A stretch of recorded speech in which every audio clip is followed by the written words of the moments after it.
Sebentar ya, saya hubungi Pak Dika dulu.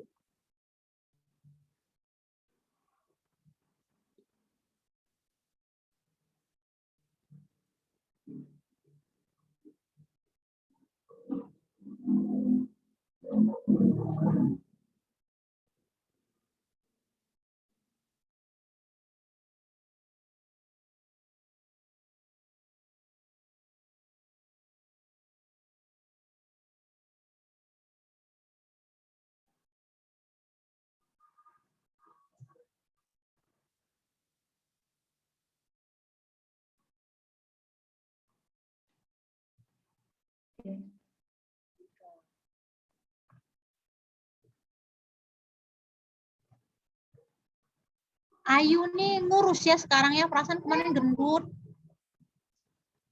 Kamu stres ya? Ya Ayu. Ayu M. Kamu stres ya? Enggak, Bu. Kayak pikirannya. Ini saya sudah saya kirimkan CV beliau ya nak ya.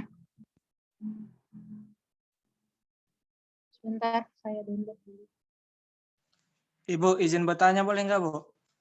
Ya, silakan. Ibu nggak ngajar ya semester 5? Ngajar, kenapa? Oh, kelas A ya, Bu? Iya, kelas A. Kelas A kelas dan B enggak kelas ya, Bu? C. Enggak, nak. Oh, iya, Bu. Nanya itu doang, Bu. Hah? Iri kamu ya. Enggak, saya pikir pertanyaan itu apa gitu loh. Oh, enggak lah, Bu. Dasarnya doang, Bu. Oh iya, nggak apa-apa ya. Iya sih, nggak apa-apa sih ya. Masalah, kan enggak juga ya. Terus itu, Bu, apa namanya, Bu? Yang untuk nilai TOEIC itu yang untuk semester 1, semester 2 kan belum keluar kami, Bu. Yang TOEIC? itu, yang iya. Emang belum? Itu nilainya gimana, Bu? Yang dosennya si ini, Bu. Mr. Henry, Bu, kalau nggak salah. Itu kenapa belum keluar itu nilainya? Memang teman-teman yang lain sudah keluar? Nggak ada sih, Bu. Ya sudah, kalau belum keluar berarti memang belum keluar semua, kecuali kamu sendiri yang ini. Nah, Tapi Per semester, Bu. apa gimana? Katanya per semester itu ada nilai. iya, nilainya per semester ada keluar itu, Bu. Kata itunya, kata Pak Kadapinya, Mr. Kadapi itu. Iya. Murid-muridnya aja udah keluar itu nilainya, Bu. Tahu mereka, Bu. Oh, begitu ya. Siapa-siapa aja Iya. nama yang belum keluar? Pokoknya yang dosennya Mr. Henry kalau nggak salah, Bu. Mr. Henry itu yang di ekonomi keluar ya nilainya? Kurang tahu Iya, saya, Bu, kalau katanya di ekonomi, Bu. ekonomi tidak tahu. Baik, coba nanti saya konfirmasi dulu ya ke Mr. Henry. Nanti juga sama Pak Davinya. Kemarin saya juga nggak sempat berkomunikasi dengan beliau. Nanti saya tanyakan dan saya kabarkan selanjutnya ya, nak ya. Iya, kan kemarin itu kata Mr. Kadapinya, Bu, katanya tanya sama Ibu Dila, katanya Ibu Dila itu tahu itu nilai TOIC-nya katanya. Nah, kalau yang urusan Mr. Henry-nya ya nggak tahu lah katanya. Tapi nilainya udah diserahin itu katanya, mungkin nggak diberitahunya aja sama kami, mungkin sama Mr. Henry-nya, kata Pak Kadapinya. Mr. Kadapi itu. Iya. Oke, coba nanti saya lihat dulu ya nak ya. Mungkin saya ada yang kelewat ya. Baik. Oke, Bu. Nanti Makasih, saya Bu. lihat dulu ya. Ini saya tampilkan dulu CV dari Pak Dika ya. Oke, sebentar ya nak ya. Bisa dilihat? Halo? Bisa dilihat? Bisa, Bu. Halo? Bisa, Bu. Jadi ini Pak Dika Perkasa ya. Dia lahir di Palembang tanggal 6 Oktober. Oh, kemarin ulang tahun. Happy birthday ya nanti ya. Tahun 1981 ya. Agamanya Islam. Tinggalnya di perumahan Bumi Nusa Cendana.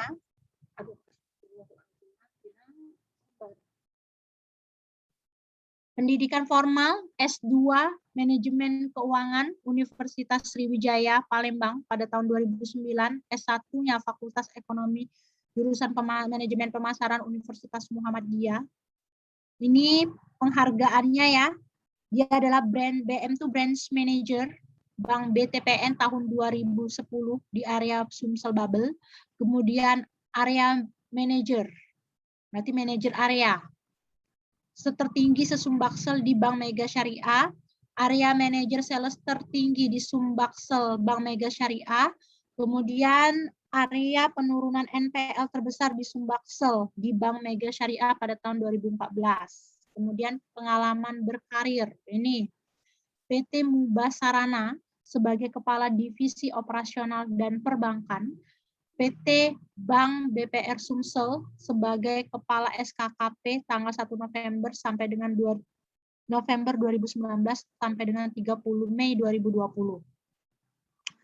Kemudian pengalaman PT Indonesia Telemadia, PT Bank Mega Syariah, PT Bank BTPN, Customer Service Officer sebagai pimpinan cabang bertanggung jawab pada kinerja NPT, NR, dan NPF. Kemudian Bank Danamon, Credit Officer. Tahu ya nak, Credit Officer itu apa nak? Tahu nggak?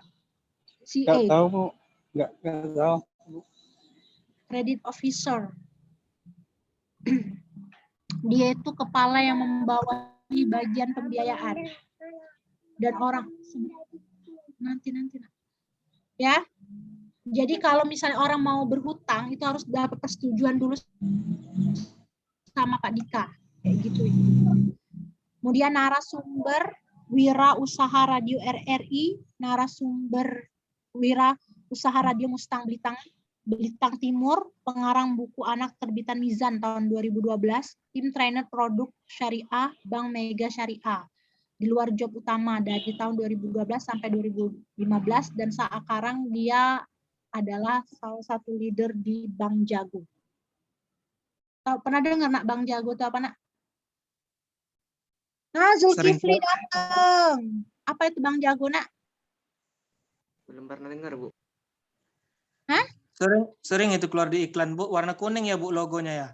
Iya, Bank Jago itu bank online dia itu nak. Jadi kalau kalian mau kerja di Bank Jago, lumayan loh penghasilannya, lumayan banget. Zulkifli sama Maaf, ini kemana ya Pak Dika? Karena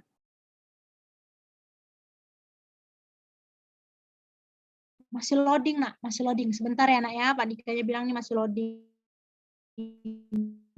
Mungkin kendala sinyal.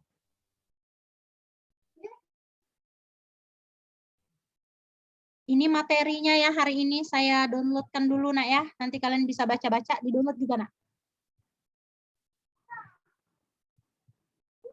Saya buka dulu ya materinya ya.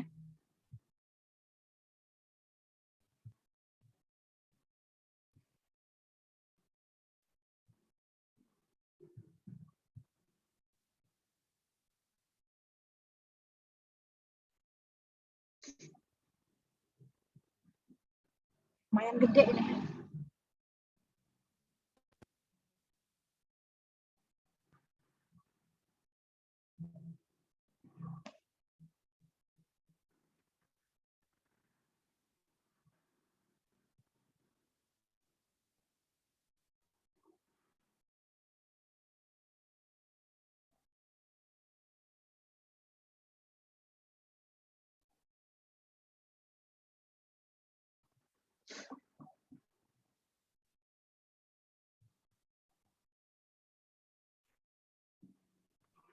Assalamualaikum Ibu Gila dan semuanya.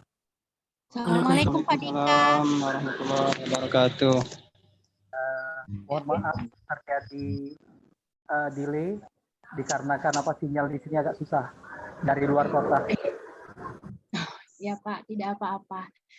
Baik Pak, tadi saya sudah membacakan CV-nya Bapak, sudah saya perkenalkan ke mahasiswa juga, dan berhubung sekarang sudah pukul 3 Pak, silakan Bapak, acara sebelumnya saya serahkan kepada Bapak. Mohon diperhatikan ya nak ya, tolong kameranya on, semuanya saya rekap dari sini. Baik Pak, silakan Pak, saya serahkan sepenuhnya waktunya ke Bapak. Oh ya, terima kasih Bu Ika. Assalamualaikum. Saya ulangin. Assalamualaikum warahmatullahi wabarakatuh. Waalaikumsalam warahmatullahi wabarakatuh. Kebetulan tadi pagi dari luar kota baru sampai Palembang, jadi dan ini pun masih di arah Pelaju ujung, jadi masih sinyalnya masih agak kurang baik. Dan setelah saya cek juga, kayaknya di Zoom di laptop saya ini masih nama anak. Kebetulan mungkin kemarin dipakai anak untuk Zoom, masih nama Altaf Rafaizan, siswa IGM juga, siswa SD cuman. Oke, kita mulai ya. Jadi di materi hari ini kita akan mempelajari selama 3 hari, yaitu tentang bank kurang lebih secara garis besarnya. Yang pertama, sebelum kita memasuki hari kedua dan hari ketiga, hari ini kita pendahuluan dulu. Definisi bank, kita harus tahu dulu definisi bank, dan bank itu ada bank apa saja. Oke ya. Nanti di 15 menit nanti saya akan mengajukan pertanyaan dari setiap materi yang saya sampaikan. Oke. Bank itu definisinya adalah badan usaha yang menghimpun dana dari masyarakat dalam bentuk tabungan dan menyalurkannya kepada masyarakat dalam bentuk pinjaman. Pinjaman itu bisa berupa kredit kalau itu bank konvensional, atau bisa berupa pembiayaan kalau itu bank syariah. Oke. Bank itu terdiri dari bank umum dan bank syariah, ya. Terus kalau untuk bank konven dan bank syariah, tapi kalau untuk jenis klasifikasinya berdasarkan bank devisa dan non devisa, bank itu diklasifikasikan menjadi ada 3, yaitu bank umum, yang ada 2, yaitu bank umum dan bank BPR. Apa beda bank umum sama bank BPR? Kalau bank umum adalah bank devisa, yaitu bank yang bisa melakukan transaksi antar bank. Jadi contohnya, bank devisa itu contohnya apa? Bank BRI. Bank BRI itu kita punya tabungan BRI di Palembang, kita mau nariknya di Singapura bisa, asal kita tahan kena roamingnya atau biayanya. Artinya bank BRI itu adalah masuk kategori bank devisa. Jadi rata-rata semua bank umum adalah bank devisa. Dia bisa melakukan clearing, dia bisa melakukan inkasso, dia bisa melakukan letter of credit, dia bisa transfer dari kota satu ke kota lain, dari negara satu ke negara lain. Itulah namanya bank devisa. Yang kedua adalah bank non devisa. Kalau bank non devisa itu dia online-nya itu hanya sesama bank itu saja. Contohnya bank perkreditan rakyat. Jadi dia online-nya itu misalnya gini, BPR, misalnya ada namanya BPR Rarat Ganda, dia punya cabangnya 10. Dia hanya online sesama BPR Rarat Ganda saja. Tetapi dengan bank BRI, bank BNI, bank lain, atau bank manapun dia tidak online, di luar dari manajemen dia. Jadi dia bisa melakukan transaksi antar bank yang di bawah manajemennya. Nah, jadi itulah secara diklasifikasikan berdasarkan dari devisa, jadi bank itu ada bank devisa dan bank non devisa. Yang berikutnya bank juga berdasarkan dari jenis sistemnya. Bank juga terdiri dari ada pembagian, ada bank umum, bank konvensional dan bank syariah. Apa bank konvensional? Sebelum kita masuk ya, yang materi berikutnya, bank konvensional itu artinya bank yang memberikan pembiayaan atau bank yang menghimpun dana, tetapi dia menggunakan dengan sistem bunga, ya. Jadi dia menggunakan standar keuntungannya dengan bunga. Tetapi kalau bank syariah adalah bank yang melakukan kegiatan operasionalnya, baik itu penghimpunan dana maupun itu penyaluran dana, tapi menggunakan standarnya menggunakan berdasarkan syariah. Berdasarkan syariah agama Islam. Apa saja? Banyak sekali. Ada yang namanya mudarobah. Mudarobah bagi hasil. Ada yang namanya musyarakah. Ada yang namanya, sebentar ini kayak gangguan sih. Ada yang namanya musyarakah. Musyarakah juga bagi hasil, tetapi salah satu mitranya harus berada di tempat usaha tersebut. Ada yang namanya murabaha. Murabaha itu apa? Adalah jual beli. Artinya prinsip syariah berdasarkan jual beli. Nah, jadi bank berdasarkan jenis standar jenis penggolongannya juga terdiri dari bank konvensional dan bank syariah ya. Dua-dua bank itu bagaimana? Dua-dua bank itu bagus semua, tetapi artinya kalau bank syariah kita berdasarkan dia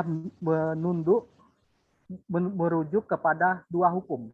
Yang pertama hukum Undang-Undang Dasar Republik Indonesia, yang kedua hukumnya adalah hukum syariah. Kalau itu bank umum, bank syariah. Tapi kalau bank umum dia berdasarkan Undang-Undang Republik Indonesia. Oke. Sebelum kita masuk lagi, saya mau menyampaikan juga apa sih persamaan bank umum dan bank syariah. Persamaannya adalah kedua bank tersebut sama-sama tentunya membantu masyarakat, sama-sama bersama-sama pemerintah yaitu ikut berpartisipasi dalam peningkatan kegiatan perekonomian. Kegiatan perekonomian apa? Ya contohnya seperti ini. Kegiatan perekonomian, bank memberikan pembiayaan kepada masyarakat atau pinjaman, tentunya tujuannya adalah menggalakkan kegiatan ekonomi, meningkatkan ekonomi, meningkatkan usaha masyarakat. Terus bank juga sangat berperan terhadap kegiatan perekonomian. Contoh kasus ya, tahun 1998 terjadinya devaluasi, yaitu pada saat itu rupiah sangat turun dibandingkan kurs mata uang asing, terutama US dollar tahun 98. Akhirnya kebijakan pemerintah bagaimana meningkatkan rupiah bisa naik, yaitu dengan tentunya hukum ekonomi, hukum supply demand, hukum permintaan dan penawaran. Jadi rupiah itu dibuat bagaimana masyarakat itu benar-benar ingin kalau mendepositokan rupiah bukan dolar. Akhirnya kebijakan pemerintah tahun 1998 dinaikkanlah suku bunga deposito oleh BI. Sampai suku bunga deposito dari 8%-an menjadi 52%. Akhirnya masyarakat berbondong-bondong ke bank untuk mendepositokan. Sehingga sedikit perlahan tahun 98 itu peningkatan kurs rupiah itu naik dibandingkan US dollar atau mata uang asing. Jadi itu adalah salah satu peran serta bank terhadap kegiatan ekonomi. Oke, apalagi nih yang dilakukan terus juga saya mau menyampaikan bisnisnya perbankan itu apa? Bisnisnya perbankan itu secara garis besar ada dua, yaitu satu funding, yang kedua adalah lending. Funding itu apa? Funding itu adalah penghimpunan dana. Yang saya sampaikan tadi sebagai definisinya adalah bank adalah badan usaha yang menghimpun dana dari masyarakat dan bentuk tabungan. Jadi funding adalah menghimpun dana. Bisa jadi deposito, tabungan, giro dan sebagainya. Yang kedua adalah bisnis bank adalah lending. Lending itu adalah pembiayaan, yaitu kredit usaha, kredit pegawai, kredit perumahan dan semua pembiayaan. Jadi secara garis besar kegiatan bisnisnya perbankan ada dua, yaitu funding dan lending. Kalau yang lain seperti operasional, SDM itu adalah bisnis, kalau di perbankan disebutnya bisnis back office atau secara operationnya. IT-nya juga ada secara operationnya, tapi kalau untuk ke bisnisnya ada funding dan lending. Di slide yang pertama, prinsip dasar perkreditan ya. Prinsip dasar perkreditan itu di perbankan ada namanya kredit umum dan ada namanya kredit mikro dan kecil ya. Kredit umum itu apa? Kredit umum kalau secara kategori kredit umum itu adalah kredit yang sifatnya pembiayaannya biasanya retail. Retail yaitu pinjamannya di atas 1 miliar. Di atas 1 miliar. Oke.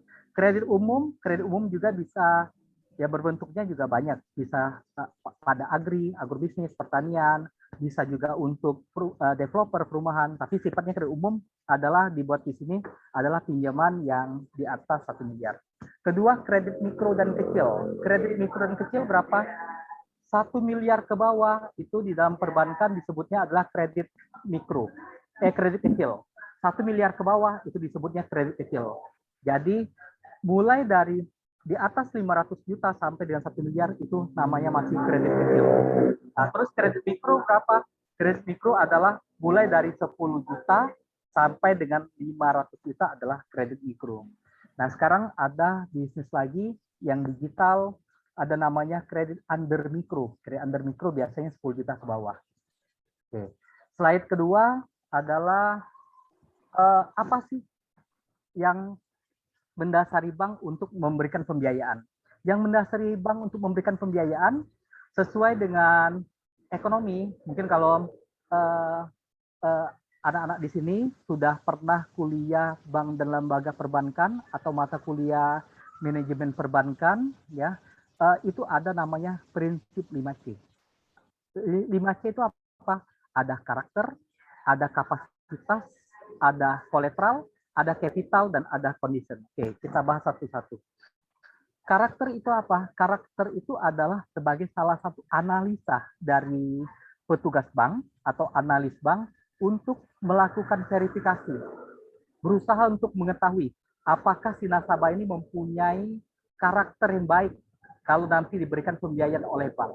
Oke. Bagaimana sih caranya untuk mengetahui karakter yang baik? Bank mempunyai fasilitas dari Bank Indonesia. Namanya kalau dulu BI Checking. Kalau sekarang namanya Klik. Sistem Layanan Informasi Keuangan.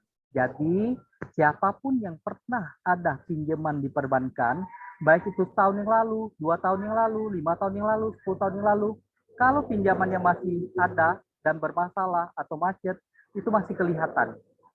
Akan kelihatan historinya, dia saatnya macet, atau dia pernah macet.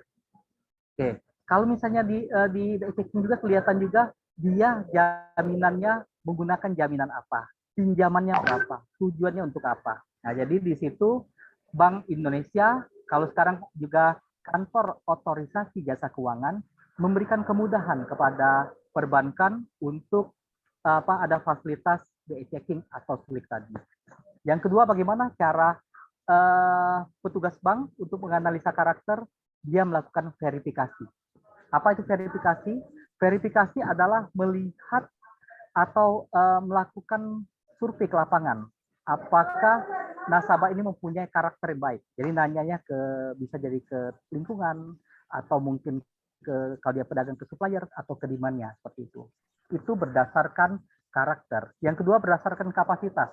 Berdasarkan kapasitas artinya kemampuan membayar nasabah. Nah, kemampuan membayar nasabah bagaimana dilihatnya? Banyak bisa dilihat. Yang pertama dari pembukuan usahanya. Yang kedua dari nota-nota belanjanya atau nota-nota penjualannya. Yang ketiga dari mutasi tabungannya, mutasi debit dan kredit uang masuknya. Yang keempat, petugas bank juga melakukan observasi, kunjungan langsung ke tempat usaha nasabah. Di situ bisa melihat apa keadaan usaha nasabah, keramaian usaha nasabah, stok barang nasabah. Nah, berikutnya adalah secara kolateral. Kolateral adalah kualitas jaminan sebagai jaminan keluar terakhir. Jadi jaminan ini sebenarnya bukan solusi terakhir, bukan solusinya, bukan. Tapi jaminan ini adalah solusi terakhir. Jadi apabila memang tidak bisa ditempuh dari jalur manapun, baru menggunakan jaminan sebagai solusi terakhir tadi. Nanti akan kita masuk di berikutnya atau boleh mengajukan pertanyaan bagaimana cara mengeksekusikannya. Yang berikutnya adalah capital, kekuatan modal. Nah, kekuatan modal adalah bank akan melihat secara kemampuan modal usaha nasabah. Apakah nasabah mempunyai modal punya sendiri atau sewa, atau nasabah itu mempunyai modalnya tempat usahanya sewa atau tempat usahanya punya sendiri. Nah, nanti bank akan melihat secara kekuatan modalnya. Apakah nasabah itu join usahanya, akan dilihat secara kekuatan modalnya. Secara ekonomi, secara perbankan juga biasanya bank menggunakan perhitungannya menggunakan dengan WI neraca atau dengan rumusnya working investment neraca, dan ada WI normal, working investment normal. Bagaimana WI neraca? Yaitu melihat stok barangnya, melihat berapa piutangnya, dan melihat berapa jumlah hutangnya. Yang kelima adalah condition of economy, akan melihat terhadap ketahanan terhadap perubahan kondisi. Contohnya sekarang ini banyak sekali usaha yang mungkin turun naik gitu ya. Ada apalagi dengan kondisi Covid seperti sekarang ini. Nah, Bang akan melihat apakah dengan kondisi sekarang usahanya itu masih bisa berjalan atau usahanya itu dipengaruhi kurs mata uang asing. Contohnya kalau dipengaruhi kurs mata uang asing, setiap stok barang yang didapatnya dari impor tentunya dipengaruhi kurs mata uang. Atau usaha perkebunan pun dipengaruhi mata uang, dipengaruhi juga dari negara luar juga, seperti karet, seperti sawit dan lain sebagainya. Kalau kita melihat sebenarnya usaha yang masih bisa bertahan dan kondisi apapun adalah usaha mikro. Kenapa usaha mikro? Karena usaha mikro adalah menjual kebutuhan pokok seperti rumah makan atau jual sembako. Nah, itu masih bertahan. Kondisi krisis apapun artinya usahanya masih bisa berjalan seperti itu. Oke, berikutnya di slide berikutnya. Oke, prinsip kredit mikro kecil ya. Jadi bagaimana cara kita melihat yang tadi saya sampaikan adalah debitur yang layak untuk diberikan pinjaman adalah yang memiliki kemauan dan kemampuan. Kemauan berdasarkan karakter dan kemampuan berdasarkan kapasitas keuangan tadi ya. Terus memberikan kredit kepada debitur yang tepat dengan jumlah yang tepat. Jadi kredit yang diberikan tuh kalau berlebihan juga tidak baik. Nanti ujung-ujungnya akan dikonsumtifkan dan yang bayar juga nasabah, jadi tentunya akan menjadi beban.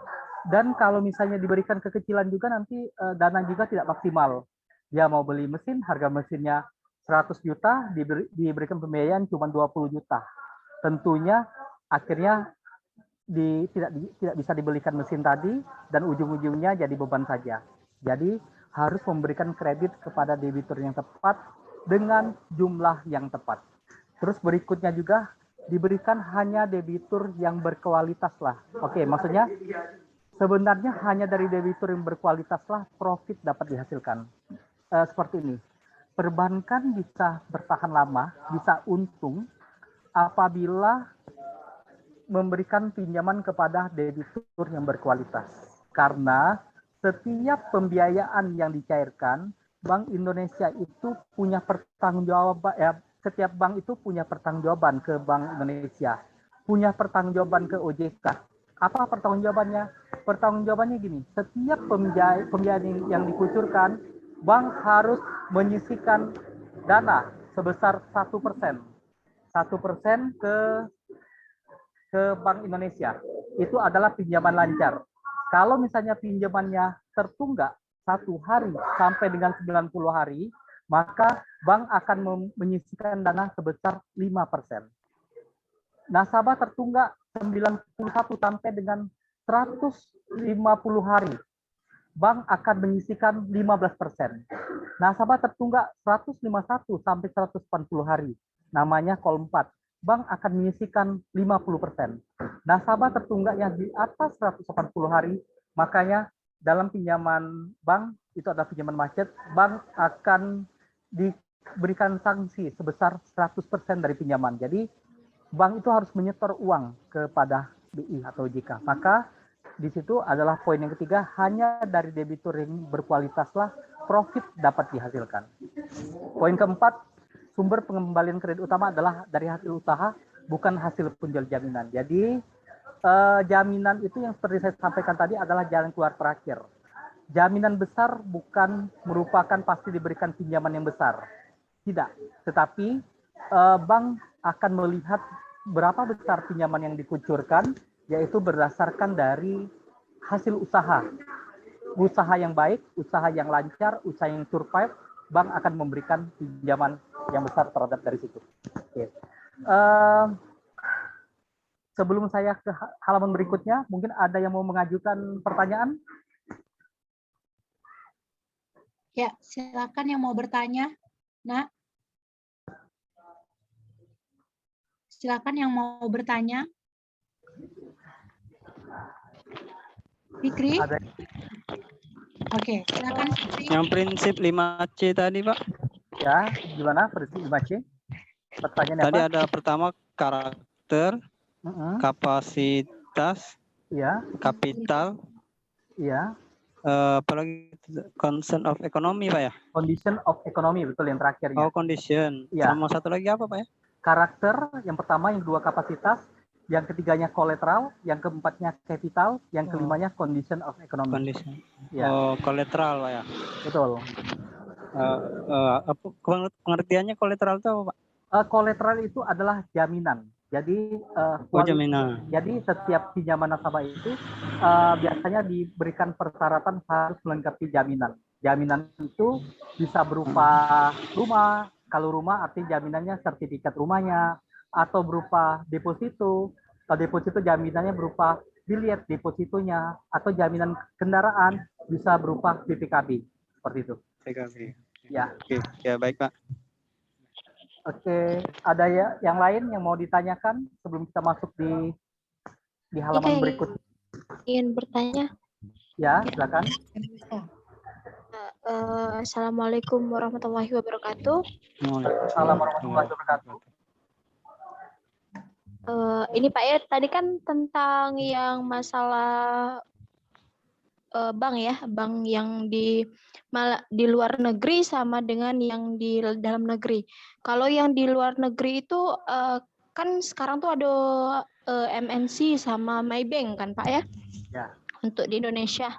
Nah itu kalau misalnya kita buka rekening tuh di Maybank Indonesia, apa Pak itu masuk ke negeri Gojek Tenah? Jadi bank tadi yang saya sampaikan, yang saya sampaikan tadi ada bank devisa dan bank non devisa. Kalau bank devisa dan non devisa itu adalah sebenarnya bank diklasifikasikan berdasarkan ini apa namanya transaksinya ya, transaksinya. Kalau bank devisa artinya bisa bersifat online. Jadi seperti bank umum, bank BRI, bank BNI, bank Mandiri, bank BCA itu adalah bank devisa. Artinya banknya walaupun punya pemerintah atau punya swasta, bank tersebut bisa melakukan kegiatan online. Online maksudnya dia punya tabungan BRI di Palembang, buka tabungan di Palembang, tapi narik tabungannya dari ATM di Singapura. Nah itu namanya arti online kan, bisa penarikan. Itulah namanya bank devisa. Tapi kalau bank non devisa, artinya bank tersebut hanya bisa melayani penarikan di kantor cabangnya, setiap kantor cabangnya, tapi dia tidak punya akses untuk penarikan atau transaksinya beda negara, beda pulau seperti itu, atau apa di bank lain. Nah itu perbedaan berdasarkan bank devisa dan bank non devisa. Nah terus kalau yang ditanyakan tadi adalah bank berdasarkan klasifikasi kepemilikannya. Oke. Kepemilikannya bank itu ada dikategorikan, ada milik pemerintah. Bank punya pemerintah itu ada punya BUMN dan ada punya BUMD. Punya BUMN itu apa? Punya BUMN itu seperti Bank BRI, Bank Mandiri, Bank BNI, Bank BTN itu punya BUMN. Bank BUMD punya pemerintah juga, Bank Badan Usaha Milik Daerah itu adalah contohnya Bank Digital Bubble atau BPD, BPD di setiap provinsi. Punya pemerintah tapi punya BUMD. Yang kedua adalah bank punya swasta nasional. Contohnya Mega Syariah. Bank Mega itu punyanya Pak Hairul Tanjung, artinya punya swasta nasional. Atau Bank BCA. Bank BCA. Itu punyanya swasta nasional juga. Nah, tapi ada juga yang bank campuran. Campuran itu adalah sebagiannya punya swasta nasional, sebagian lagi punya asing. Contohnya kalau dulu Bank BTPN. Bank BTPN itu sebagian itu punya purnawirawan polisi. Organisasi purnawirawan polisi. Tapi sebagian lagi sahamnya sempat berubah. Pernah punya Texas Pacific Group, pernah punyanya Eropa, dan kalau nggak salah sekarang ini punya Jepang. Artinya dia secara kepemilikannya campuran. Kalau dalam bank disebutnya campuran. Bagian swasta, bagian nasional, bagiannya adalah milik swasta asing. Ada lagi bank-bank yang memang benar-benar milik asing. Ya, bank milik asing itu sebenarnya kalau kita lihat tuh ada Dubai Bank, artinya bank itu memang punyanya Dubai. ada mungkin Hong Kong Bank, itu punyanya Hong Kong, seperti itu. Nah, jadi itu kategorinya. Ada bank punya pemerintah, ada bank punya swasta nasional, ada bank punya campuran, yaitu gabungan. Ada bank juga punya asing. Kira-kira menjawab pertanyaannya? Cukup. Baik, Pak. Terima kasih. Oke, terima kasih. Oke, mungkin kita lanjut ya. Kita lanjut lagi ke halaman berikutnya. Oke, di halaman berikut lagi.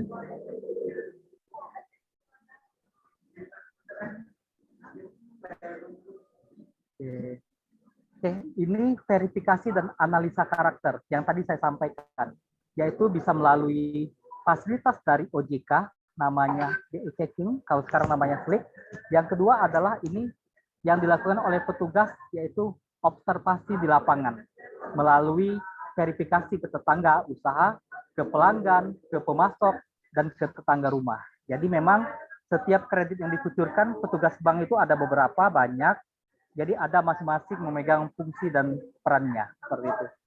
Di halaman berikutnya. Oke, di sini yang cukup perlu di anak-anak simak semua. Karena di sini kaitannya di perbankan manapun pasti menggunakan sistem ini. Jadi di sini ada fungsi BI Checking. Kalau sekarang bukan BI Checking namanya, adalah Sistem Layanan Informasi Keuangan, tapi sama saja, cuma berbeda nama. Kalau dulu BI Checking karena di bawah Bank Indonesia, kalau sekarang namanya Slick, itu di bawah OJK. Oke, pengertiannya apa? Yaitu proses melihat histori data pinjaman atau kredit seseorang di bank atau lembaga keuangan formal dengan sumber data diperoleh dari Bank Indonesia. Kalau sekarang tidak diperoleh dari Bank Indonesia, tapi diperoleh dari OJK, kantor OJK ya. Oke. Karena sekarang kan sudah pemecahan seperti itu. Fungsinya bagaimana? Data pinjaman yang sudah ada atau pernah dimiliki nanti akan kelihatan, baik itu dari besar pinjaman, dari sisa pinjaman, dari kelancaran atau kualitasnya, jaminan aset, dan juga lama debitur berhubungan dengan bank.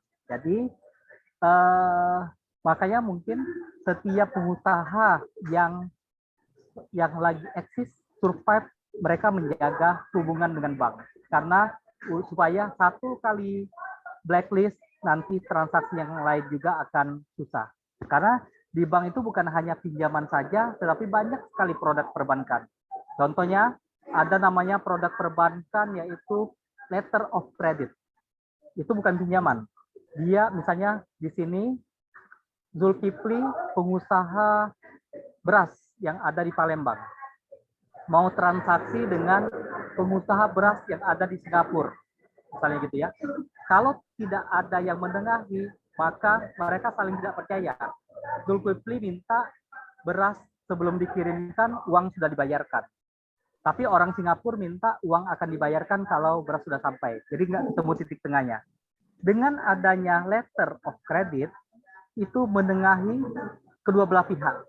Jadi bank di Palembang nanti bekerja sama dengan bank di misalnya Singapura akan saling komunikasi, yaitu dananya Zulkifli yang ada di Palembang akan dijamin oleh bank yang ada di Palembang, dan dananya rekan usahanya Zulkifli yang ada di Singapura akan dijamin oleh Bank Singapura. Jadi apabila terjadinya one prestasi, maka kedua bank tersebut yang akan menyelesaikan. Jadi pembayaran tidak akan terjadi keterlambatan.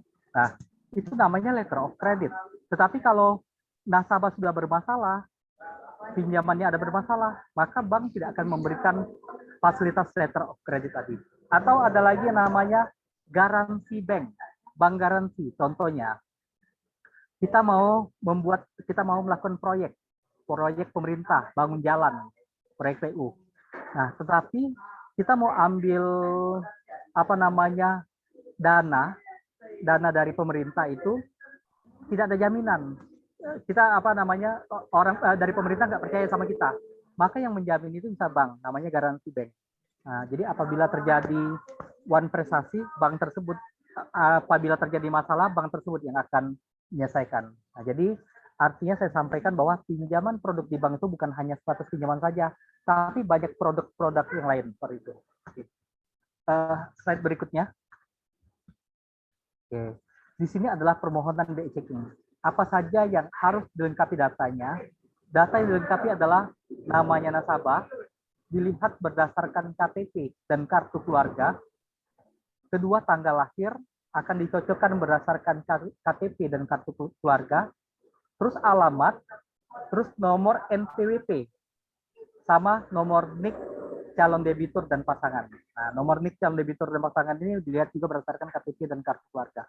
Nah, kelima data ini itulah digunakan untuk di BI checking. Makanya kalau sekarang KTP nasional, walaupun alamatnya boleh pindah dari Sabang sampai Merauke, tapi NIK-nya nggak akan berubah.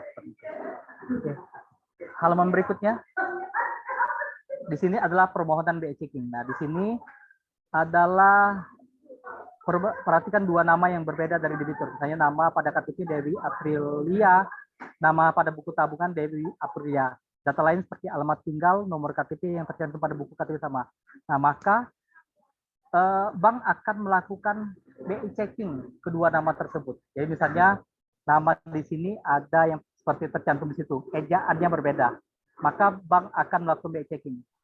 Kemungkinan kalau cuma melakukan BI checkingnya Dewi Aprilia yang pakai Y, ternyata nama sebenarnya Dewi Aprilia, nanti datanya tidak keluar. Nah, tapi bank akan melakukan semua BI checking kepada semua nama tersebut supaya kedua data tersebut bisa keluar. Oke, halaman berikutnya.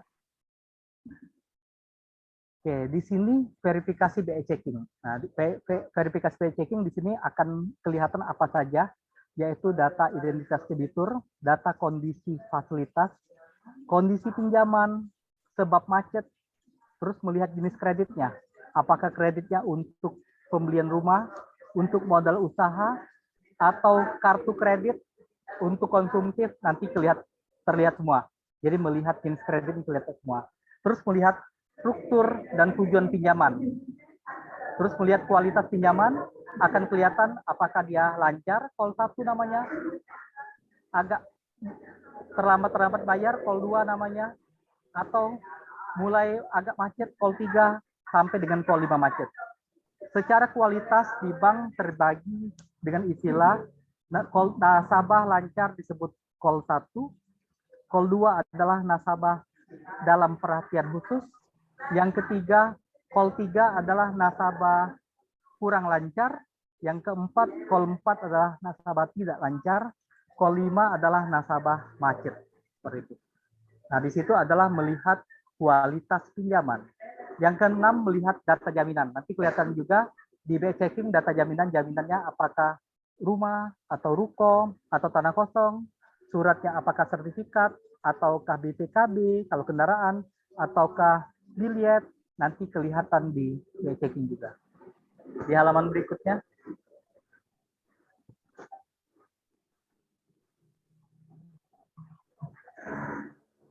Oke, di sini adalah ini contoh BI checking. Nanti akan kelihatan seperti ini. Nanti tapi bukan satu lembar seperti ini. Nanti mungkin ada beberapa lembar, tapi ini hanya salah satu contoh. Nah, nanti di situ ada kelihatan data nasabah, namanya, apa NPWP-nya, terus nama aliasnya kalau dia ada nama panggilan, alamatnya, nanti kelihatan semua di sini. Tapi ini ada beberapa lembar. Jadi di halaman keduanya ada kelihatan jaminannya, ada kelihatan juga apa namanya kondisi lancar atau tidaknya. Halaman berikutnya.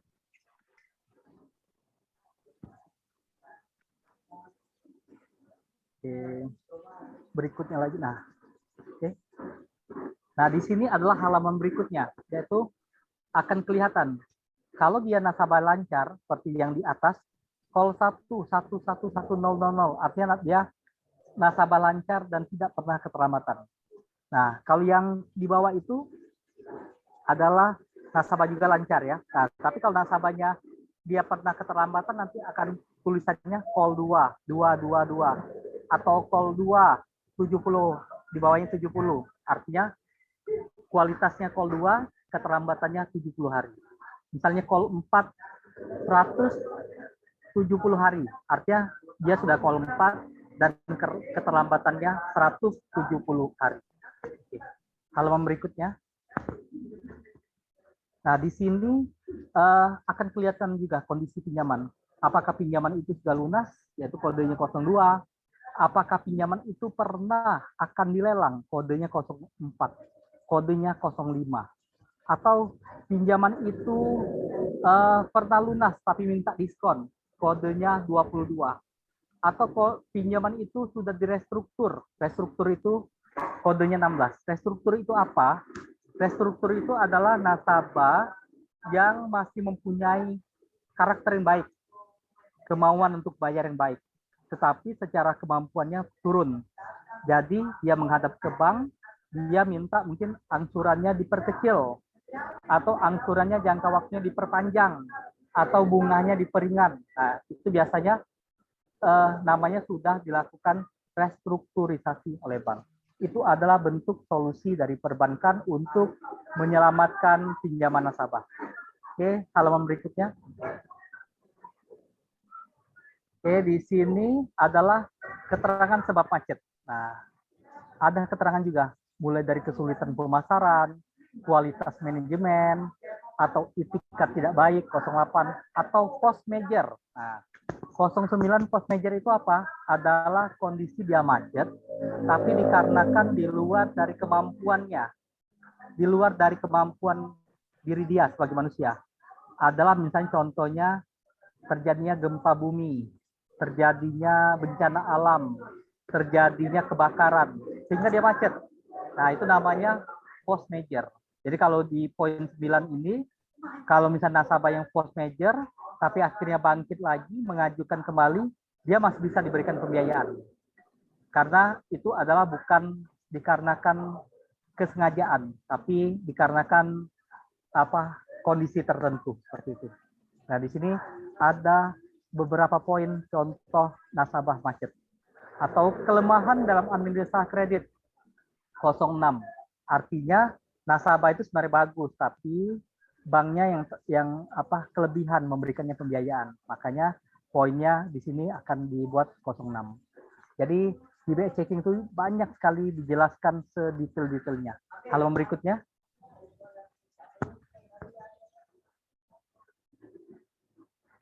Oke. Terus halaman berikutnya lagi.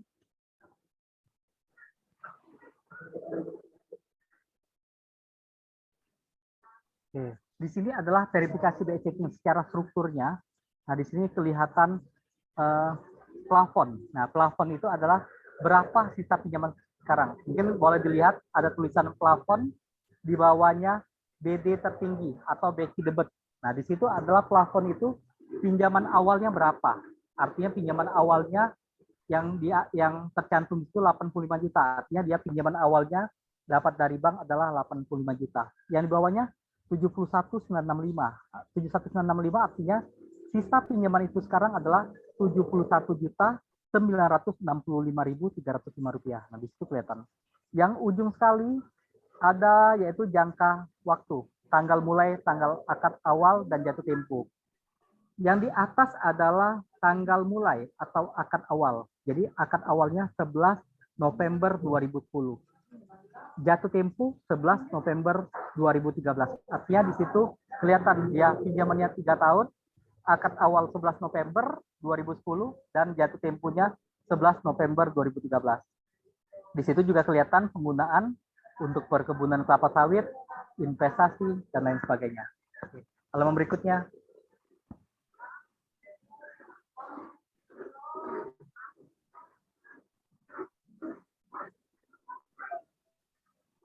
Oke, halaman berikutnya boleh. Ini sudah.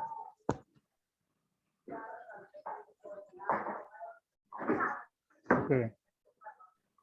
Di situ adalah fungsi menunjukkan aset milik debitur yang sudah dijaminkan tempat lain. Jadi di bank itu akan kelihatan di bawah sekali adalah apabila nasabah ada mengajukan pinjaman, nanti kelihatan pinjamannya di bank mana saja dan jaminannya di tempat lain itu apa. Misalnya itu ada di PT Bank Mandiri Persero. Terus namanya Vincentia, artinya mengajukan Vincentia. Terus jaminannya apa? Nanti akan kelihatan semua di sini. Terus juga cross check. Jadi di fungsi yang halaman ini adalah untuk meng-cross check apabila satu asetnya nasabah, yang kedua apabila nasabah ini ternyata bawa sertifikat juga. Jangan-jangan sertifikat yang dibawanya ke bank tempat dia mengajukan ke kita itu adalah sertifikat palsu. Apabila kita sewaktu ngecek, checking, ternyata ada sertifikat yang sama, nomor yang sama, atas nama sama, lokasi sama. Sedangkan di bank lain, mana mungkin bisa ada sertifikat lain yang dia pegang. Artinya salah satu sertifikatnya adalah palsu. Kalau enggak sertifikat yang di bank lain itu mungkin lolos, atau sertifikat yang di kita. Tapi kalau untuk lolos sih saya rasa tidak mungkin, karena sebelum melakukan akad biasanya bank juga berkonsultasi dengan notaris dan juga dengan Badan Pertanahan Nasional. Halaman berikutnya.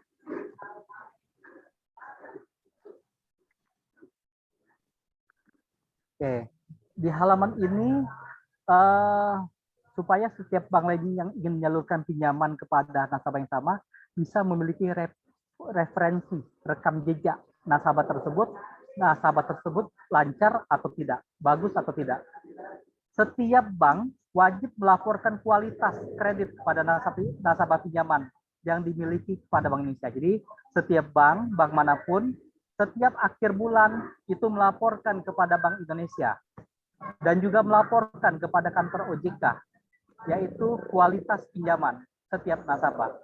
Jadi setiap pergantian bulan, BI checking itu selalu update karena setiap bank melakukan pelaporan. Tujuannya adalah informasi antar bank, rekam jejak, kelancaran nasabah. Seperti itu. Halaman berikutnya.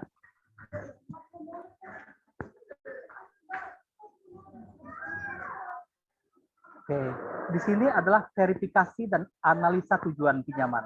Salah satu yang penting juga di dalam perbankan itu adalah menganalisa tujuan pinjaman. Tujuan pinjaman itu ada namanya tujuannya berdasarkan modal kerja, tujuannya berdasarkan investasi, tujuannya berdasarkan konsumsi, dan tujuannya berdasarkan multiguna. Modal kerja apa? Modal kerja itu adalah nasabah yang punya usaha penjualan barang. Tujuannya adalah bank membiayai untuk pembelian stok barang. Namanya itu modal kerja. Investasi apa? Investasi tujuannya adalah bank memberikan pembiayaan kepada nasabah untuk pembelian aktiva, aset terkait aset usaha. Jadi masuk ke dalam investasi. Kalau konsumsi adalah bank memberikan pembiayaan atau pinjaman kepada nasabah itu untuk kegiatan konsumtif.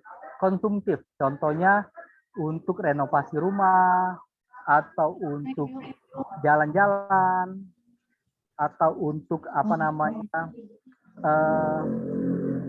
seperti kartu kredit ya, itu bisa dipergunakan untuk pembelian pakaian segala macam. Nah, itu masuknya adalah kredit konsumsi. Yang keempat adalah multiguna. Kalau multiguna itu artinya bank memberikan kebebasan pada nasabah. Mau digunakan boleh untuk modal kerja, boleh digunakan untuk investasi, dan boleh digunakan untuk konsumsi. Bank selalu memastikan pinjaman tidak dipergunakan untuk hal yang melanggar hukum, norma sosial, atau usaha yang tercantum pada negatif list.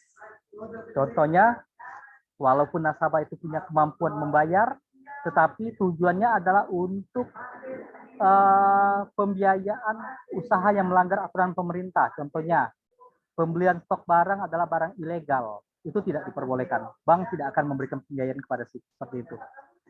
Terus juga poin keempat adalah mengetahui kewajaran besarnya kebutuhan kredit disesuaikan dengan rencana penggunaan. Jadi bank akan selalu mengecek apakah pinjaman si nasabah ini sudah sesuai, pembiayaan pada nasabah ini sudah sesuai dengan kebutuhannya. Misalnya kebutuhannya adalah untuk beli mesinnya harganya 50, artinya bank nggak boleh memberikan pinjaman 10 juta, nanti rugi. Nanti justru mestinya nggak terbeli dan menjadi konsumtif yang tadi saya sampaikan. Tapi kalau bank juga memberikan pinjaman yang menjadi 150, jauh di atas tujuan, nanti juga menjadi beban. Jadi mengetahui kewajaran besarnya kebutuhan kredit sesuaikan dengan rencana penggunaan. Oke, halaman berikutnya. Oke, ini penjelasan tadi. Kebutuhan modal kerja adalah ekspansi penjualan, persiapan musim ramai untuk usaha, terus investasi adalah boleh pembelian mesin, pembelian kendaraan, terus kredit konsumsi adalah pembelian rumah tinggal, biaya anak sekolah, pembelian kendaraan untuk pribadi. Nah, di sini kalau beli kendaraan untuk kendaraan operasional usaha namanya kebutuhan investasi. Kalau untuk kebutuhan pribadi bukan untuk usaha, sama-sama beli kendaraan, namanya itu adalah kebutuhan konsumsi. Oke. Seperti itu. Halaman berikutnya.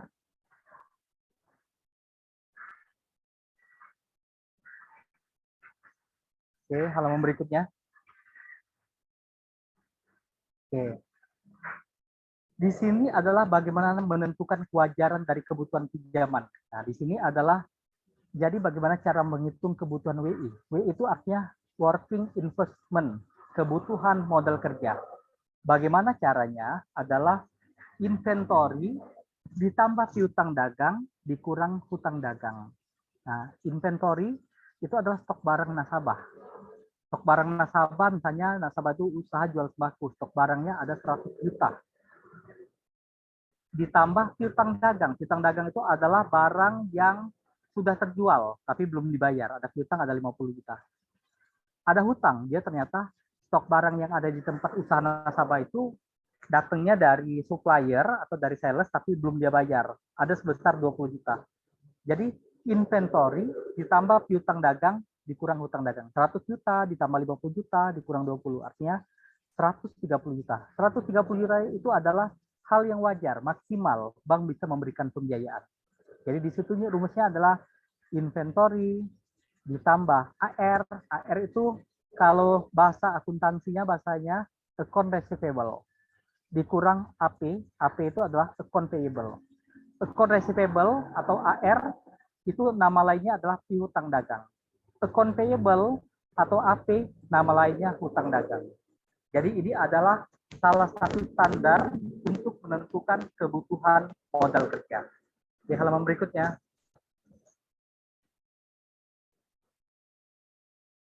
Oke, halaman berikutnya. Oke, boleh next lagi. Oke, halaman berikutnya. Next lagi. Next lagi. Oke, di sini adalah inventory DOH itu apa? Inventory DOH itu adalah lamanya waktu penyimpanan barang dengan mulai barang tersebut dibeli sampai dijual kembali. Terus account receivable DOH, days on hand adalah lamanya jangka waktu diberikan calon debitur kepada pelanggan untuk membayar hutang dagangan yang sudah dijual kepada pelanggan. Contoh gini, AR DOH itu adalah si nasabah memberikan piutang kepada konsumennya selama 15 hari. Artinya ARDOH-nya adalah 15. APDOH adalah account payable days on hand. Itu yang diberikan supplier kepada nasabah untuk melakukan pembayaran. Saya nasabah, dia ambil barang dari sales, dia bayarnya 10 hari dikasih tempo. Nah, jadi 10 hari itu adalah APDOH.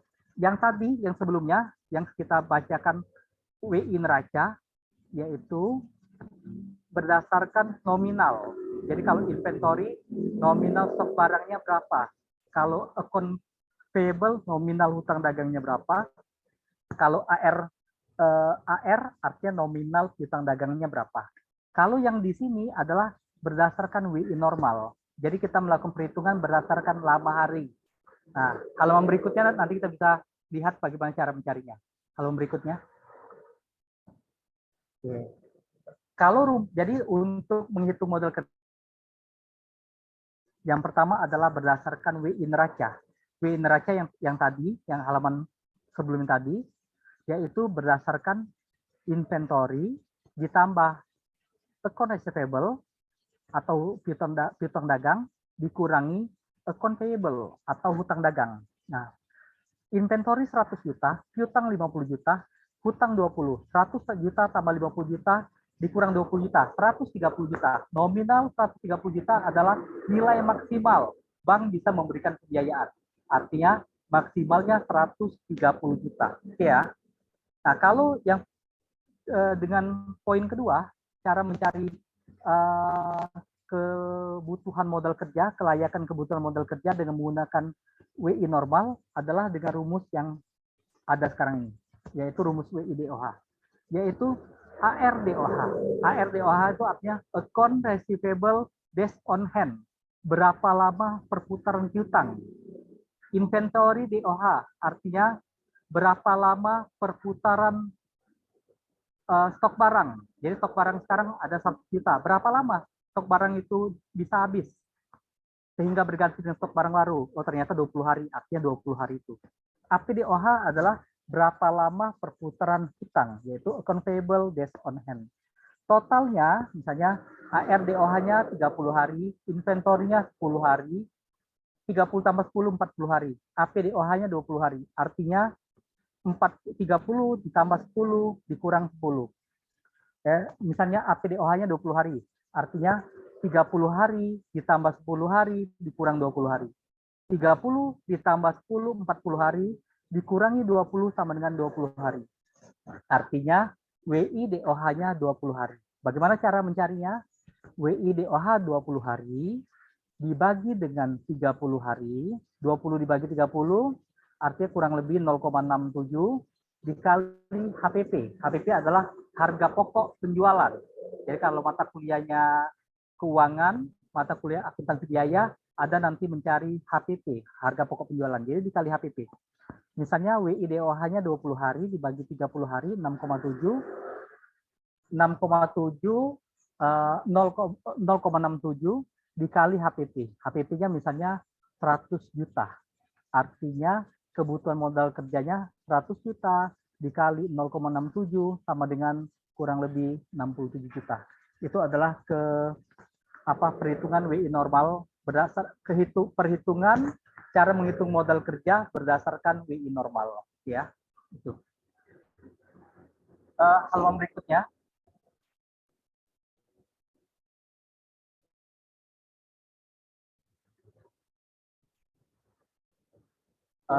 Halaman berikutnya.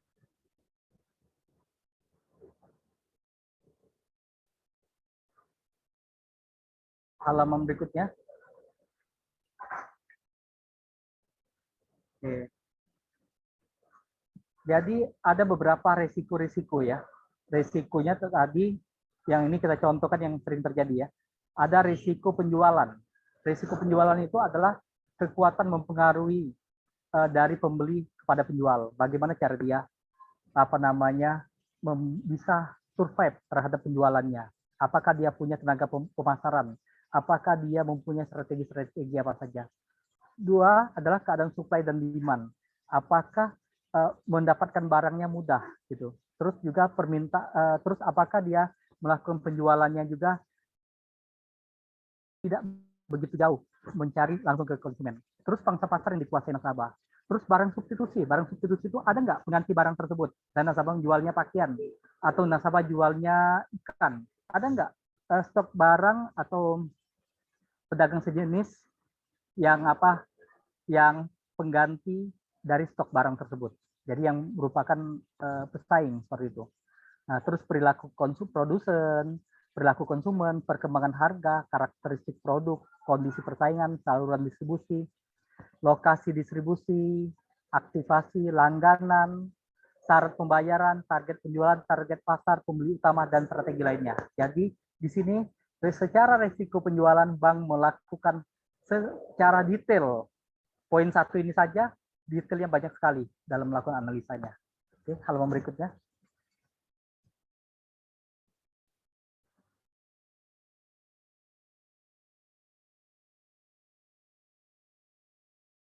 Oke.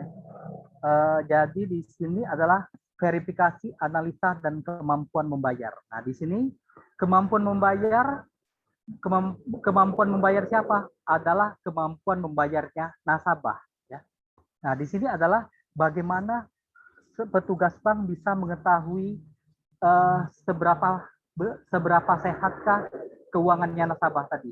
Jadi, bank harus mengetahui omset nasabahnya berapa, harga pokok penjual nasabah berapa, biaya operasionalnya berapa, jumlah anaknya ada berapa, karena supaya bisa mengetahui biaya rumah tangganya berapa. Sehingga bank harus mengetahui pendapatan bersih usaha nasabah berapa. Nah, di halaman di sini, yang halaman tadi, adalah melakukan verifikasi terhadap kemampuan membayar. Di dalam perbankan dinamakan adalah standarnya, yaitu banyak standar bank. Tapi salah satunya kalau mikro menggunakan disposable income ratio, yaitu berapa besar pendapatan bersih nasabah. Seperti itu. Oke, sampai di sini ada yang mau ditanyakan atau didiskusikan? Silakan. Pak, yang tadi Ya, yang silakan. tentang restrukturisasi tadi, Pak.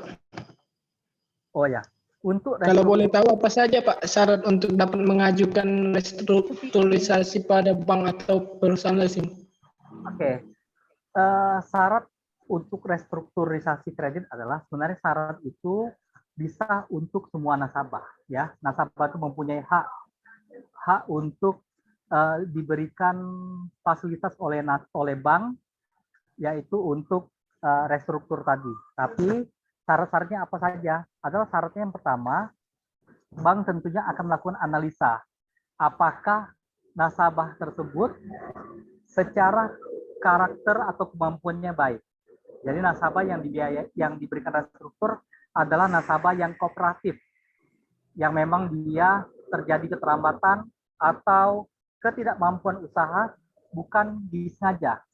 Bagaimana melihat karakter baik adalah historis selama ini nasabahnya lancar, atau bayar juga tepat waktu, atau juga sewaktu dia lagi ada masalah, justru nasabah kooperatif datang ke bank tersebut menyampaikan. Itu adalah poin pertama, nasabahnya kooperatif. Poin kedua adalah nanti bank akan melihat permasalahannya apakah faktornya nasabah ini force major. Misalnya force major tadi karena faktor alam, gempa bumi, atau mungkin banjir sehingga usahanya jadi tutup, atau mungkin karena kebakaran, atau bisa jadi karena seperti yang dialami nasabah di tahun 2020 karena banyak yang tutup karena COVID. Nah, karena pandemi COVID ini banyak sekali bank melakukan restruktur karena usahanya menurun, terus selama ini usahanya itu misalnya dia buka usahanya di dari pagi sampai sore, omsetnya 10 juta. Karena COVID, jadi cuma 2 juta.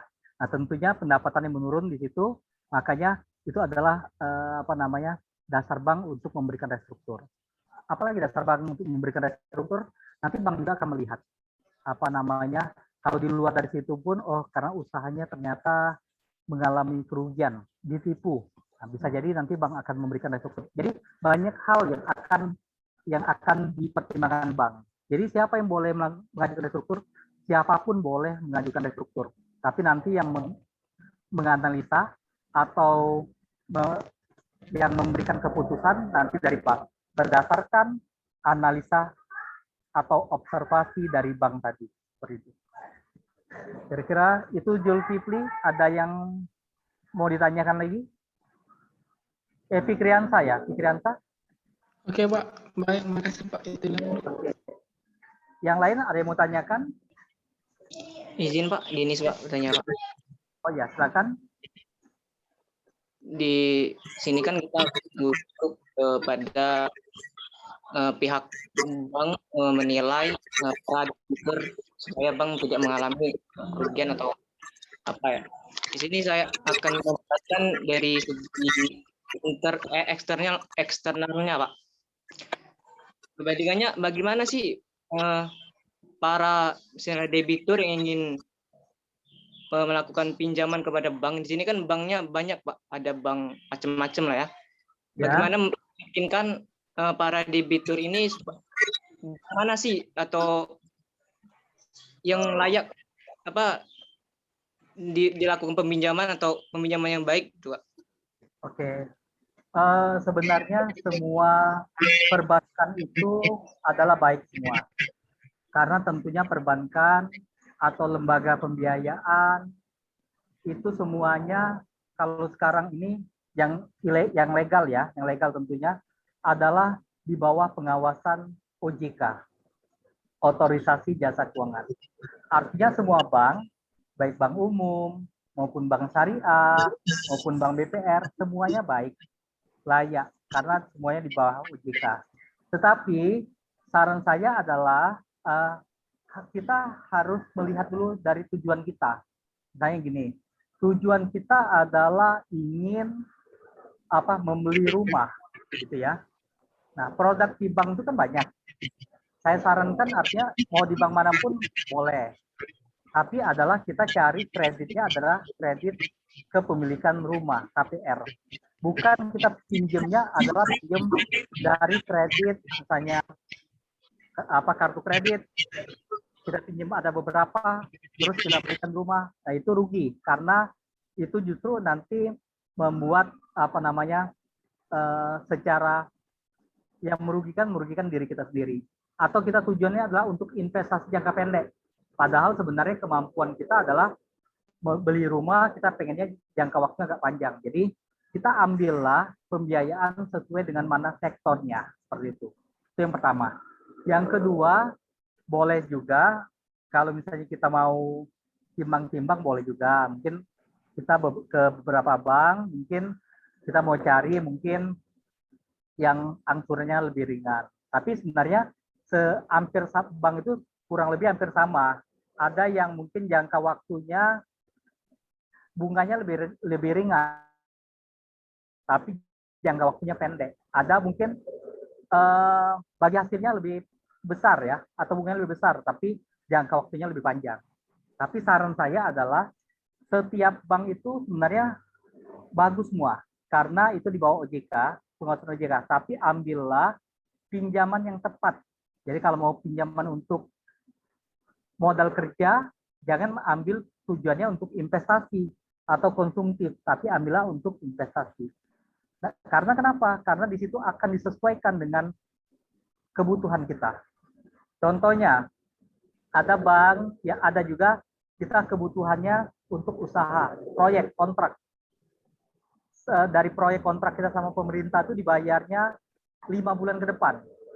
Kalau kita ambil pinjaman yang harus kita bayar ke bank itu per bulan, sedangkan kita dapat pembayarannya baru 4 bulan ke depan dari mitra kita, alhasil kita tidak bisa membayar bulan kedua, bulan ketiga, bulan keempat, karena baru dibayarnya bulan kelima. Tapi kalau kita mengambil ke produknya yang sesuai, namanya kalau itu kreditnya adalah kredit CESI. Nah, kredit CESI itu nanti akan dibuat kreditnya bukan kredit angsuran berjangka, tapi kreditnya berjangka. Jadi pinjam bulan ini bayarnya baru 5 bulan ke depan. Nah, seperti itu. Jadi kita tidak kesulitan terhadap kondisi keuangan kita karena menunggu pembayaran. Jadi yang saya sampaikan tadi, carilah pinjaman yang dimana sesuai dengan kebutuhan kita. Seperti itu. Ada lagi yang mau ditanyakan? Oh ya, lagi, Pak. Ini masih dalam itu permohonan pengajuan pembiayaan. Ya. Namun di sini permasalahannya dalam BI checking, ya. Pak. Dan ternyata itu pernah terjadi kan. Saat pengajuan itu data yang di KTP dengan KK sama. Namun setelah diajukan ternyata data linknya berbeda, Pak. Data linknya berbeda. Harusnya kalau kita bank itu melakukan BI checking atau melakukan slip ya, dia berdasarkan dari data KTP dan kartu keluarga. Jadi NIK-nya digunakan berdasarkan NIK kartu keluarga dan KTP. Jadi data yang didapat adalah data memang benar-benar punya yang bersangkutan. Ini gimana nih? Jadi datanya keluar data orang lain, atau gimana maksudnya?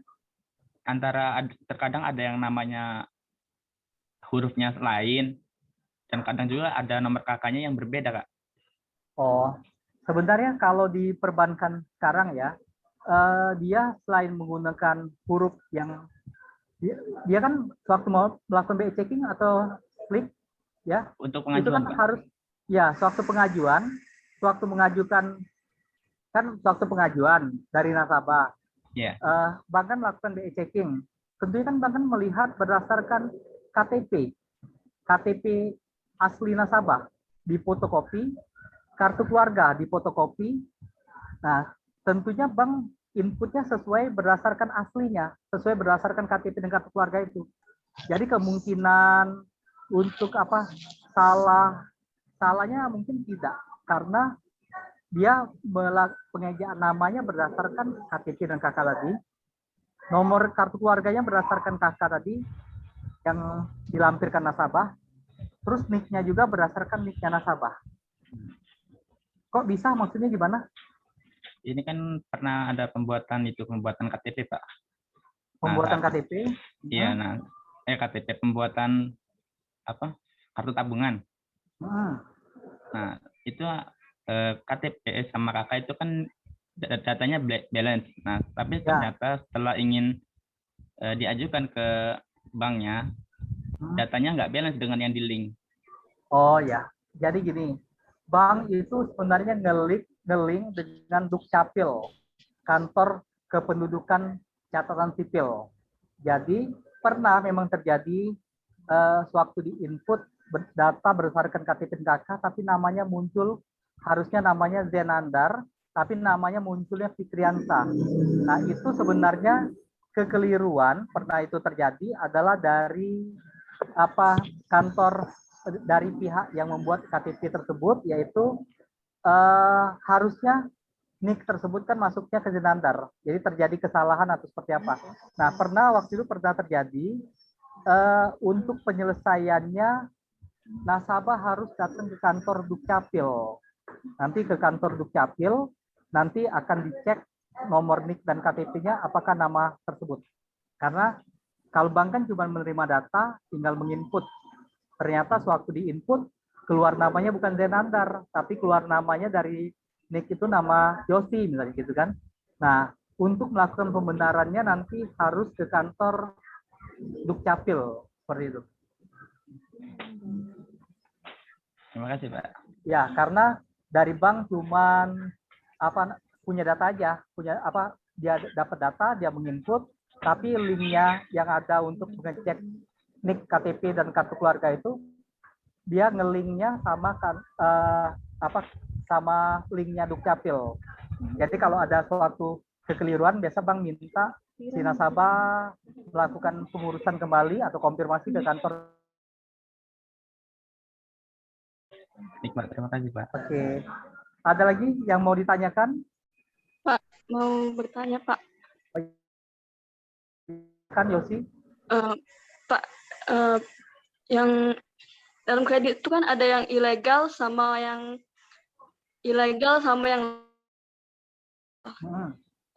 kalau yang ilegal tuh kayak pinjaman online yang belum legal itu berpengaruh enggak, Pak, ke BI checking? Jadi seperti ini. Makanya kita untuk melakukan pinjaman, kita harus jeli dulu. Bank atau lembaga pembiayaan tersebut atau pihak lembaga manapun itu sudah legal atau belum ya.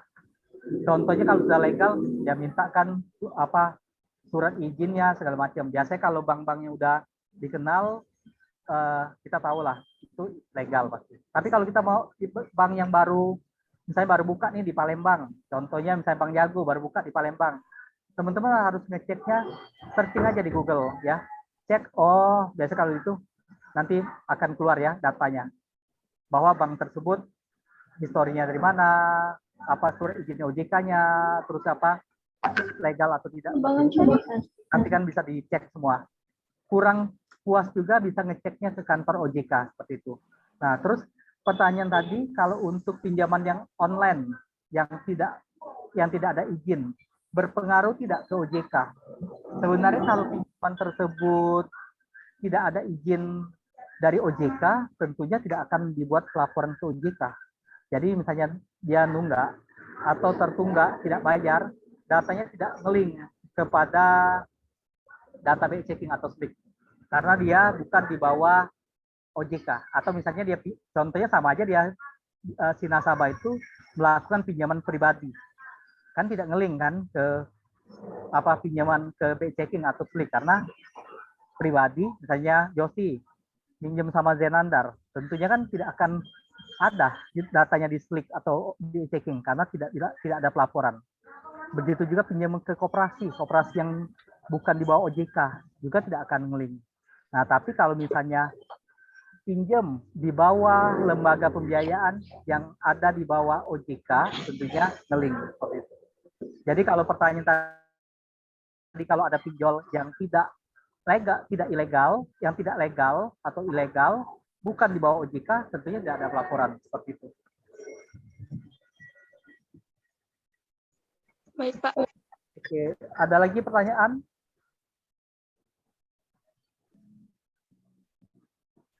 Oke, kalau tidak ada, kan sedikit, boleh diteruskan di next lagi.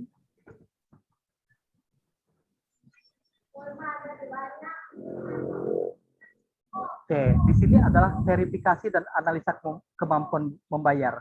Kemampuan bayar dinilai dari penghasilan bersih atau uang sisa atau disposable income. Penghasilan itu adalah dari omset, pendapatan. Terus apalagi dari pendapatan lain jika ada. Jadi nasabah punya beberapa pendapatan, itu dimasukkan ke dalam penghasilan. Terus pengeluaran adalah dari HPP, harga pokok penjualan atau modal usaha. Biaya usaha adalah biaya operasional usaha. Biaya hidup adalah biaya di luar dari usaha, biaya rumah tangga atau kebutuhan sehari-hari.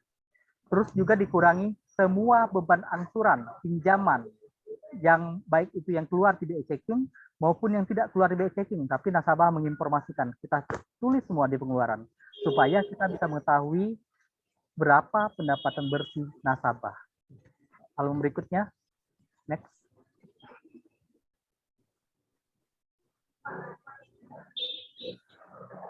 Oke, nah di sini ada contoh perhitungan keuangan, kalkulasi keuangannya. Penjualan usaha dikurang harga pokok penjualan. Namanya keuntungan kotor, usaha kotor. Atau gross profit. Dikurangi pengeluaran usaha. Namanya keuntungan bersih. Atau net income. Ditambah penghasilan lainnya sama dengan total penghasilan. Dikurangi pengeluaran rumah tangga, dapatlah sisa penghasilan. Nah, dari sisa penghasilan dikurangi semua angsuran, pinjaman saat ini, pinjaman di mana, pinjaman dengan keluarga, koperasi, dan lain sebagainya. Dikurang juga rekomendasi angsuran pinjaman pada bank. Jadi, pinjaman ke depan juga, walaupun bank itu belum menyetujui, tapi kalau disetujui mungkin 10 juta, jangka waktu 1 tahun. Nah, itu dibuat juga dimasukkan ke sana. Sehingga didapatlah penghasilan bersih atau disposable income nasabah. Seperti itu. Nah, ini adalah contoh bagaimana menghitung secara dalam 5 C, secara kapasitas. Oke, Berapa orang ya? berikutnya. 2 orang. Yang asal atau pas? Kalau yang di pas. Nah, di bank itu ada istilah standar untuk melihat kemampuan nasabah. Itu standarnya kalau idirnya per bulan 80% atau di bawah 80% per bulan itu layak. khusus cewek ya? Kalau idirnya itu Kalau di untuk atas khusus cewek hanya 80% ada di itu tidak atas boleh. dengan Idir harga adalah 1 juta. angsuran pinjaman saat ini ditambah rekomendasi angsuran pinjaman dibagi dengan penghasilan bersih. Jadi angsuran pinjaman saat ini ditambah rekomendasi angsuran pinjaman, misalnya angsurannya saat ini ada 1 juta. Angsuran ke depannya ada 500. Penghasilan bersihnya ada 3 juta. 1.500.000 dibagi 3 juta dikali 100% sama dengan 50%. 50% masih layak. IDIR adalah rasio dari total kewajiban angsuran debitur ya. Biasanya semua bank menggunakan ini. Nilai IDIR adalah maksimal 80%. Kalau di atas 80% artinya tidak layak. 80% atau di bawah 80% artinya layak. Next lagi.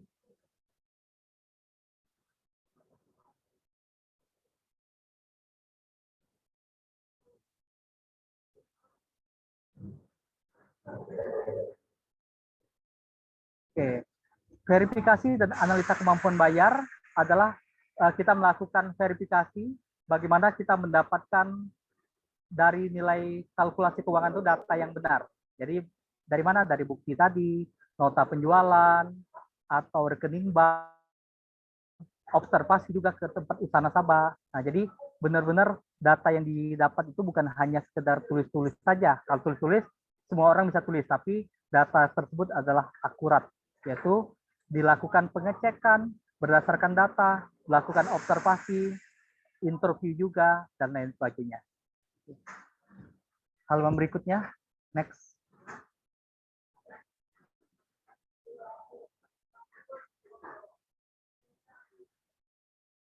Oke, next lagi.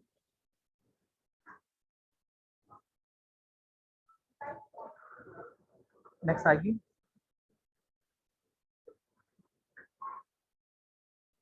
Oke, next lagi.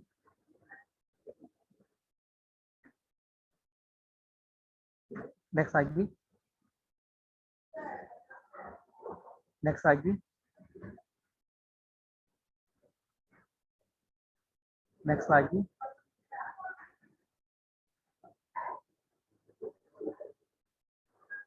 Next lagi.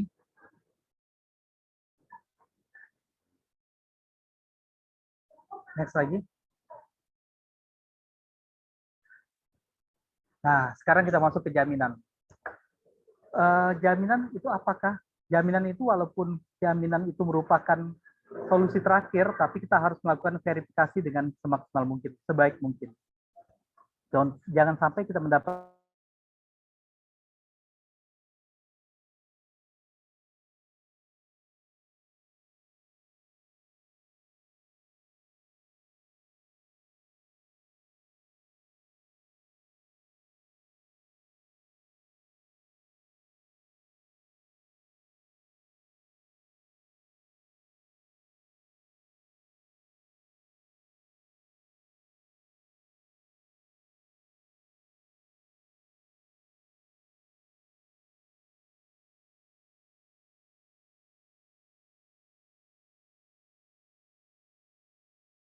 saya kembalikan lagi kepada Bu Dila, silakan Ibu.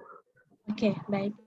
Terima kasih ya atas wejangannya Bapak, atas pencerahannya tentang materi tentang bank, kreditan, dan semuanya.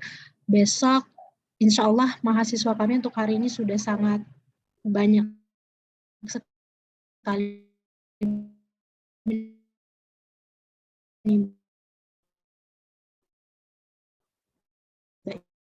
ilmu ya. Nah, nanti besok insya Allah kita mulai pukul 1 ya, pukul 1 siang sampai jam 3 insya Allah. Semoga tidak ada kendala lagi.